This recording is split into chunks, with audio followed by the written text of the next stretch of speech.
Greetings, this is Kaio, and I was gonna record some more Little Nightmares today, but I'm kind of feeling a little sick at the moment, so I think I'm gonna just do a little creepypasta. Um, this is one of the more known ones, but I like it, so I'll read it. The Smiling Man. About 5 years ago, I lived downtown in a major city in the US. I've always been a night person, so I would often find myself bored after my roommate, who was decidedly not a night person, to go to sleep. To pass the time, I used to go for long walks and spend the time thinking. I spent 4 years like that, walking alone at night, and I never once had a reason to feel afraid. I always used to joke with my roommate that even the drug dealers in the city were polite, but all that changed in just a few minutes of one evening. It was a Wednesday, somewhere between 1 and 2 in the morning, and I was walking near a police patrolled park quite a ways from my apartment. It was a quiet night, even for a weeknight, with very little traffic and almost no one on foot. The park was, as it was most nights, completely empty. I turned down a short side street in order to loop back to my apartment when I first noticed him. At the far end of the street, on my side, was the silhouette of a man, dancing. It was a strange dance, similar to a waltz, but he finished each box with an odd forward stride. I guess you could say he was dance walking, headed straight for me. Deciding he was probably drunk, I stepped as close as I could to the road to give him the majority of the sidewalk to pass me by. The closer he got, the more I realized how gracefully he was moving. He was very tall and lanky, and wearing an old suit.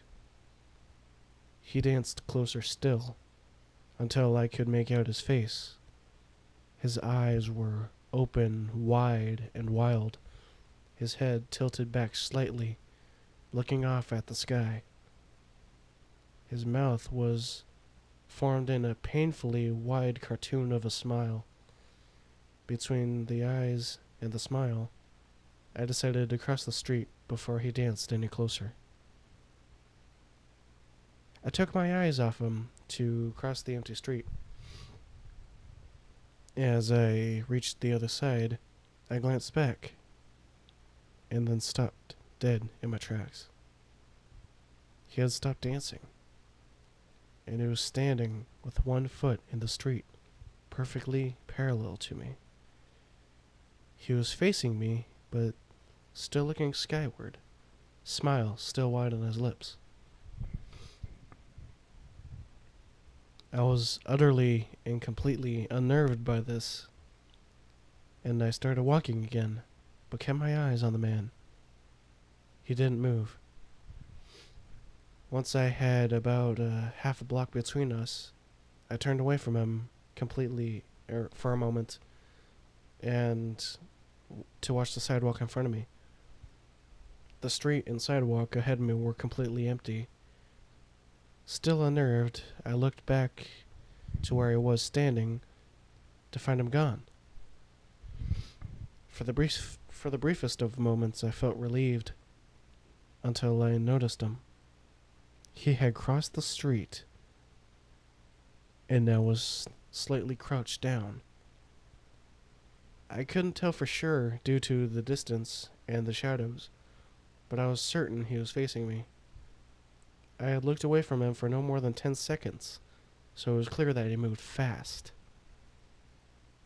I was so shocked that I stood there for some time, staring at him, and then he started moving toward me again.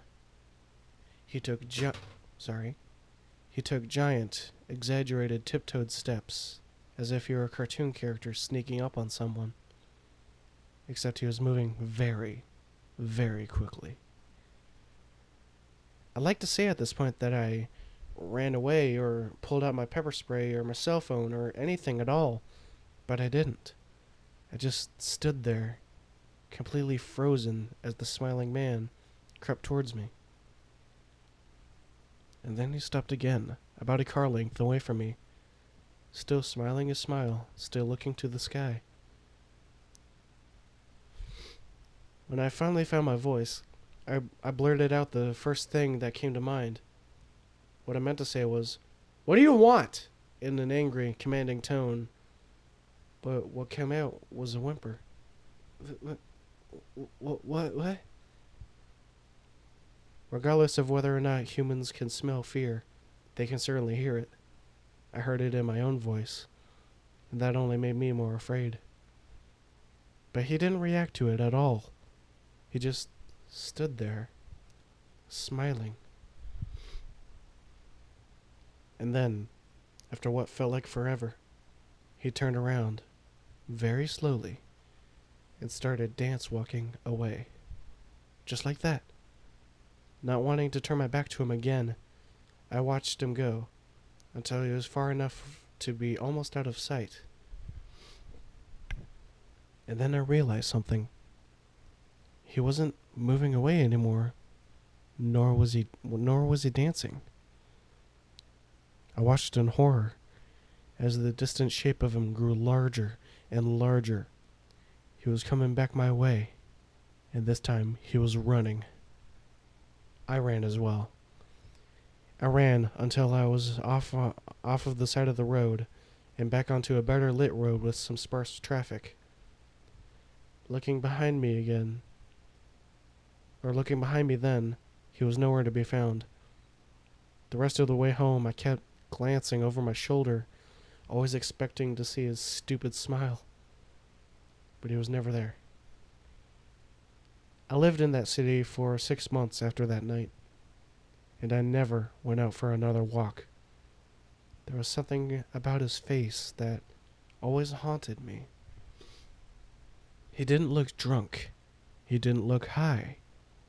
He looked completely and utterly insane. And that is a very, very scary thing to see.